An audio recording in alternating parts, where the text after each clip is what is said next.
It's a film about people that have no money and are really in a bad state, social state, but he wanted to film them as heroes, you know? And he wanted their house to be lit in a Californian light. He wanted it to be white and orange, even though they're very poor. You know, most people would go, we'll dirty up everything and everything will be angel and will be sort of dirty. He wanted it to be glamorous and lavish, you know.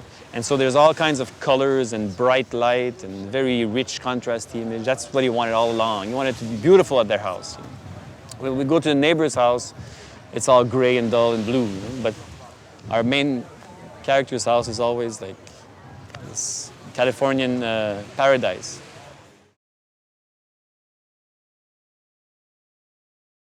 We shot on 35, 3-perf, ARRICAM light, and 235 sometimes, with master prime lenses that I would sometimes diffuse. I rarely use diffusions, but sometimes for the women, I would use a low-con filter.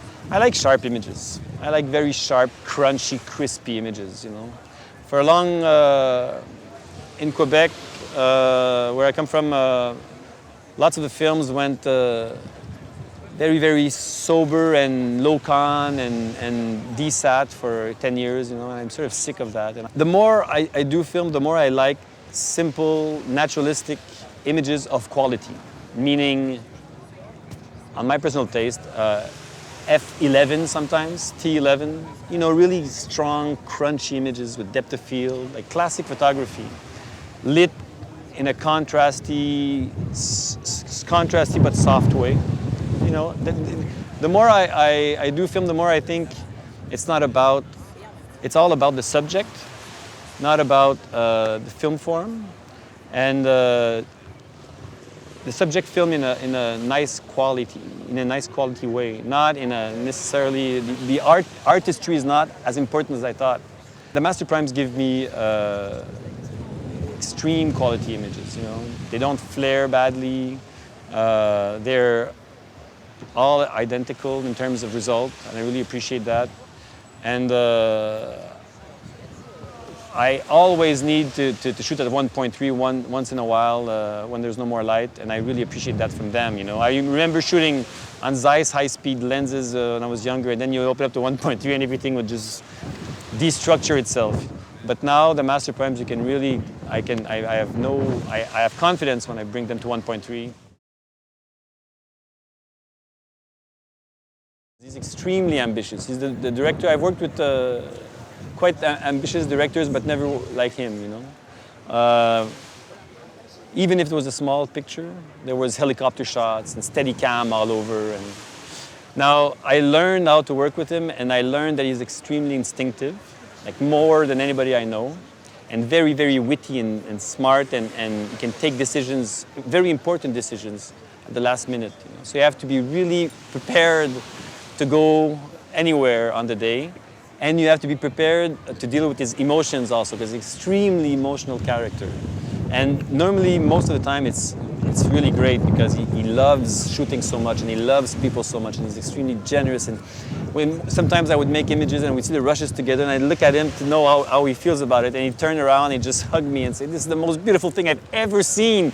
Not the most beautiful image we've done on this film, but the most beautiful image I've ever seen. You know, he's really appreciative of the collaboration. So this gives the whole crew a lot of energy. In film history, the anamorphic films have never been, I thought, never looked that great because they had to be lit a lot, you know. They were very, very lit. And now, of course, we don't need to light them as much because they open up more, and also because the film stocks are so sensitive. But I think, so I never shot a film in anamorphic before. In 235 I've shot, you know, flat 235, but anamorphic never. And but I think the anamorphic is going to be something I will use more and more because of the Alexa. And for now, shooting an Alexa, I always try to cut the depth of field. This is one of the, I know it's an easy solution to making beautiful images, but I still think for the Alexa right now, I'm not ready to shoot at T8, you know, or 5.6, or maybe on a long lens. But I mean, so I tried out the 3 available anamorphic master primes that are in Montreal, and I really love them actually. I really think, well, I made a short film with them that I directed, and I think they're just a bit more lavish than the master primes, a little more sensual than the master primes. I don't know if that really applies, but I think it's something like that. You know, they're not as manly, they're not as macho as the master primes. They have something just a bit rounder, I think, that really applies well to the Alexa.